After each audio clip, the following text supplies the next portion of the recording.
Alright guys, we're back and we're talking about polarimeter yet again for another great and latest video. But here were the two images of the polarimeters that we presented in the last video.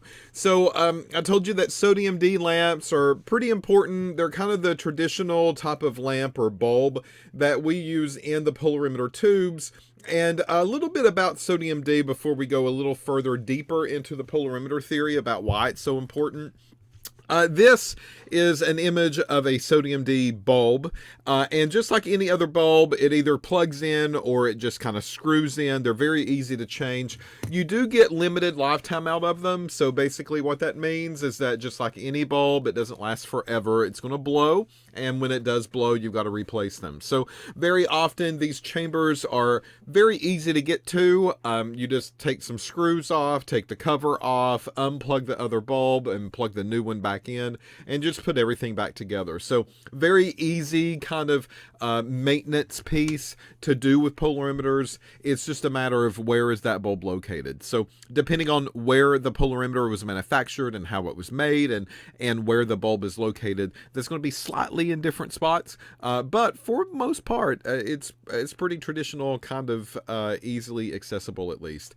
The other thing that I want to talk about is that the wavelength that this bulb uses is 589 nanometers. And again, we call it a very clean nanometer.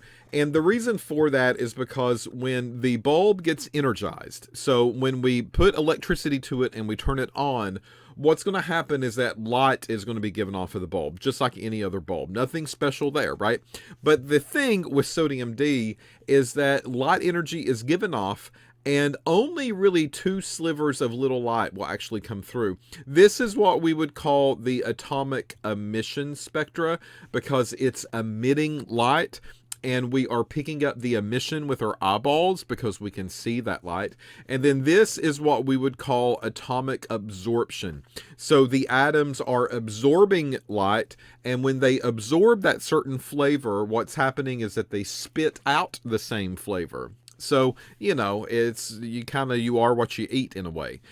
So it's just two sides of the same story. That's about it. But you're seeing a very clean wavelength that this atom is actually going through.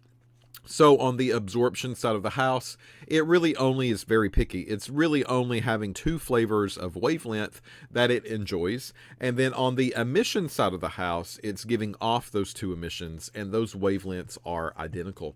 So 589 is actually the choice that is used. That's how this instrument is fine-tuned, and it sees that one out of the two flavors now. And then that allows us to get a very clean bulb, starting off with very clean light energy in the very beginning. Most of the polarimeter reads, maybe I didn't formally say it, but I can at least hear, these are going to be most of the time 20 or 25 degrees.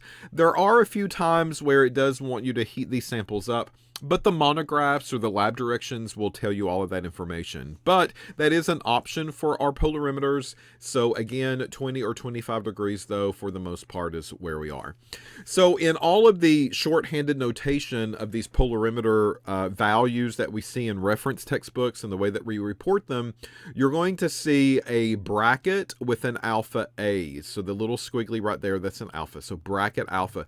This is going to be specific rotation. All right, that specific rotation. In that specific rotation, that means that these are going to have to be scaled, and a little math is going to be included in order to get that value. And they are letting you know that the sodium D lamp is going to be used to make the measurement with. And then up here at the very top, that is your temperature setting. So they're letting you know that this specific rotation was kind of calculated and measured at 20, or the specific rotation is reported at 25 degrees, or the specific rotation is reported at 40 degrees. Whatever the case is, that number in the very top right-hand superscript is going to be the temperature reading that you're going to find. But 20 or 25 most of the time is what we see. All right.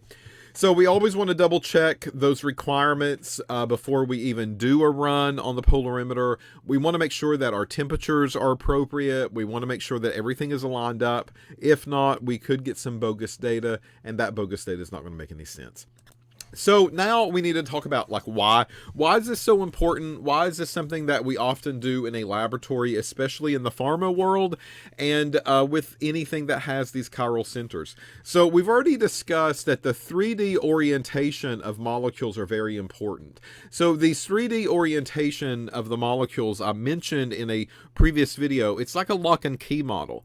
So what happens is that this molecule is kind of like a key, and the molecule goes into your system or into your body, and let's say that that drug or that pharma drug is going to target something out of everything in your body. So it's got to find the proper keyhole in order to fit in. These are three-dimensional structures. They have shape, they take up space, and just like any key, if the key goes into the keyhole, that's great. But if the key does not turn and unlock the door, it's not going to do anything for you at all. So a lot of these drugs are reliant upon that fact. You've got to make proper keys in order to unlock your doors of the system. So the pharma world, very important for this.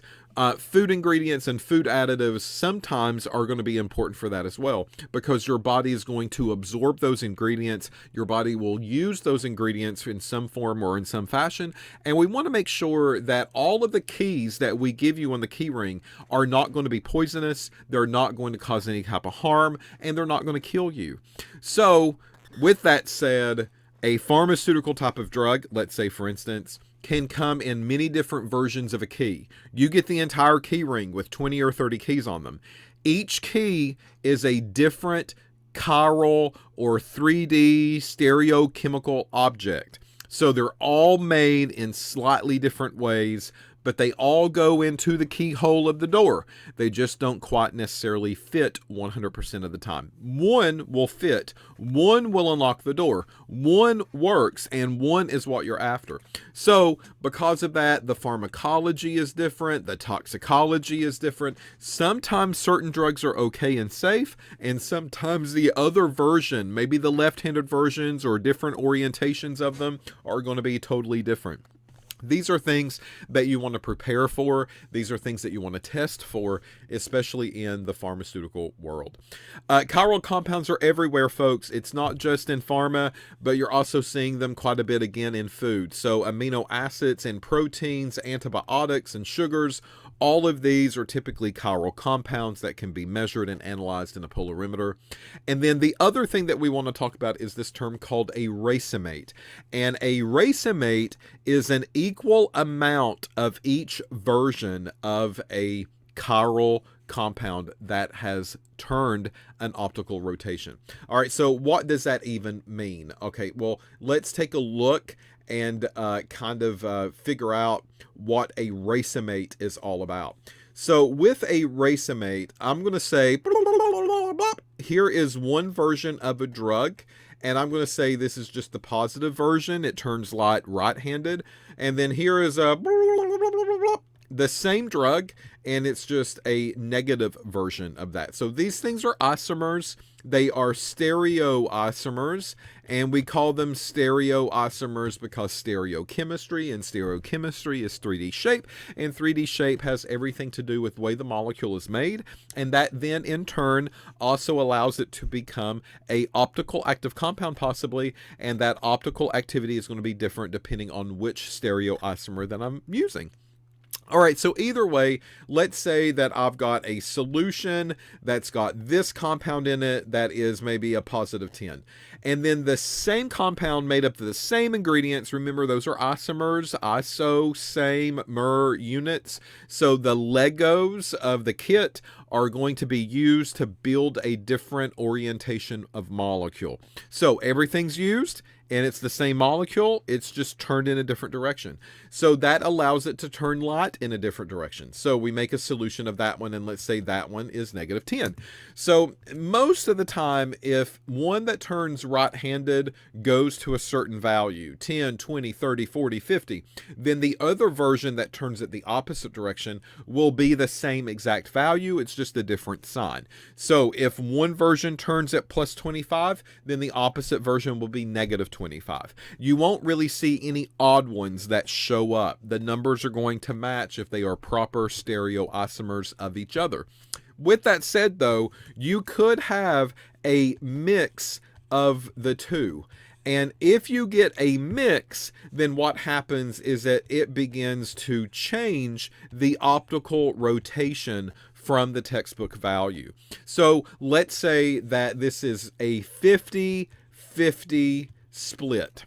50% of the sample is going to be turning it right-handed, and 50% of the other time it turns the molecule left-handed. This is a special type of ratio, and this ratio of 50-50 will give you actually an optical rotation of 0. There is no optical rotation here because half of the solution is turning it right-handed and the other half of the solution is turning it left-handed. And because of that, they cancel each other out. And if they perfectly cancel each other out because they are 50-50 splits, we call these racemates. These are racemic mixtures. They are racemates. So therefore, they do not show an optical activity when in fact, half the solution is turning it, it's turning it right-handed, and the other half of the solution is turning it, but it's turning it in the opposite direction. So they're fighting against each other, and that 50-50 split is called a racemate. So if you're not very careful, this thing's going to fool you. You're going to make a solution of this, and maybe it's just this way in powder form. You dissolve it in some solution, you put it into a polarimeter tube, you run it, and you get an optical rotation close to 0. And you're like, no, this thing is not optically active. I get a polarimeter read of close to 0. That's the big fail trap that people do. And the reason is because just because it's 0 does not mean that it's not optically active. It could be a mixture of the different stereoisomers, and they're just canceling each other out because they are in a proportion that's exactly 50% and 50%. Now, chances of this, yeah, it could be very slim, but maybe not as uncommon as you think, because in a lot of these reactions, when we go in and synthesize these materials, it automatically generates statistically a really close value of 50-50. It's just half the time it's made this way, half the time it's made that way. Mother Nature kind of does it. It takes over. That's just the way they pop out. So there's something that I don't have to do on my end. It's just happening, and that's the way that it kind of the product ends up being. So very early on, this was not a problem. We didn't think anything of it at all. But if you've taken me in 110 in chemical safety, or you go back and you take a look at some of the other FDA red flags that have happened over time, we have often talked about this drug called thalidomide. And with thalidomide, well, this was kind of before the importance of stereochemistry was coming around. It was just this drug, and this drug had a left-handed form and a right-handed form. So one version turned the drug or turned the light left-handed, and one version turned the light right-handed. So thalidomide was tested, but the problem is that the stereoisomeric purity version of thalidomide was not studied. It was going to be a mix. So the stereoisomers happen in drug products all the time. They're notoriously known. And then thalidomide was kind of the first time that a drug comes around where chirality became a problem. And chirality, because of that, we had to start looking at stereochemistry. We had to start looking at optical rotations. We had to make sure that all the ones that turned left and all the ones that turned negative, right-handed and left-handed, were actually tested individually, because up until until this point, that really was not done. So 1957, this pharma drug comes out, and it was prescribed to pregnant women. And then what happened is that the body underwent racemization. So your body would take the thalidomide, and it would actually start converting it over into the two different choices through mechanisms and reactions that it was doing. But one of them was actually targeting the fetus of the pregnant mothers that they were given to. So what would happen is that at the end of this, 9 months later, after they were taking this drug that was not stereoisomerically tested, what was going on is that they were finding deformed babies. So their fingers were often not 5 fingers, their toes were often not 5 toes. Sometimes the legs were just kind of stopped where the knee would be. Sometimes the arms would stop where the elbows would be. So these are what would be termed as the thalidomide babies over the course of time. Some of these are still around, right? I mean, this was kind of in the 50s, 60s, 70s, and so forth. But 1957 is really when they first started to give it widespread. So these thalidomide babies were really a result of stereochemistry mistake. And that stereochemistry mistake happened because we were not paying attention to the optical rotation and the optical activity of these drugs, and really understanding that there was a difference, a full-blown difference between the keys. So some of the keys fit in and worked the way that we wanted them to, and sometimes the keys fit in and they did not turn the door open, and instead they jammed up and they messed up the lock, and that's what was happening here. So this is the moment where we begin to take a look at all of the raw ingredients and the finished products to say, listen, the polarimeter reads are going to be important. Stereochemistry is going to have to be studied. And anytime we have a chiral center, we want to make sure that we study and report on those different chiral centers of the molecules. So the more they have, the more we've got to test, because we want to make sure that we don't do something like this again. Good news, though, again, if you've had me in other classes or maybe in other modules in this course, if you remember, this was never released in the United States. They felt that they needed more data, more safety data, that everything was not present. And Francis just put a stop to it and said, no way, we're going to wait off until we get more data here before we release it to the public. Another version of this was meth and Vicks Vapro Inhaler. Here you see two molecules, so they're built from the same Lego kit, and these two molecules built from the same Lego kit, same pieces, same parts, even the same connections sometimes, but they're just oriented in a different way. So what you're seeing here on the right-hand side is a bond, and this bond is dashed.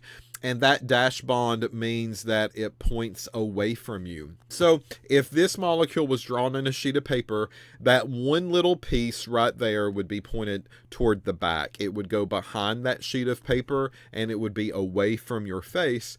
And then here on the left-hand side, this would be maybe more of a solid wedge. It's not drawn that way, but sometimes it is. That's more of a solid wedge, and that solid wedge means that it points towards you.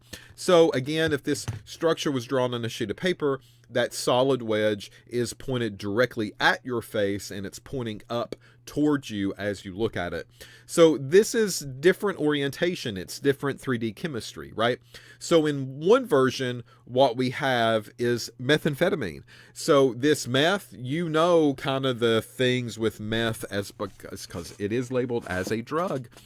And maybe an illicit drug too, depending on if you're getting it prescribed or not, and if it's prescribed for you and not for someone else. But either way, this is a drug, and that drug has notoriously been imaged in American civilization and society now as the meth heads or the meth mouth.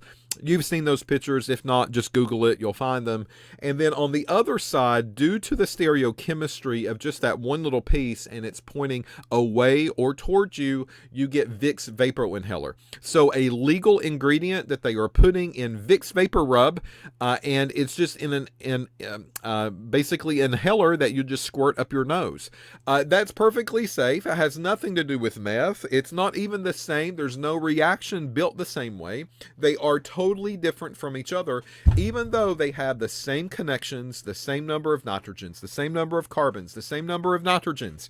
You can see the drastic difference that 3D orientation and stereochemistry play in the medical world, the drug world, and so forth. So, with that said, here again, two different versions of the same thing, same formula weight, same composition, but pointed in different directions. And they do two totally different things. All right. Could you imagine if they started putting meth in Vicks Vapor Inhaler Rub by accident because quality control failed on the manufacturing line? All right, next up is going to be a video on measuring and calculations using a polarimeter. So now that we know the importance of a polarimeter and why we do the readings and why they are often required, especially in the pharma and the food world, we want to make sure that we can actually do calculations with them next. So that's going to be in the next video. We'll talk about equations, different way to solve for the actual numbers that we need to report. And then with that said, that will probably end our polarimeter lecture. So just probably one more 20-minute video, give or take, and I think that we're going to be done. So come back. You only have one more left. Might as well get it done. Might as well go ahead, and that way you can go naughty naughty for the nutty.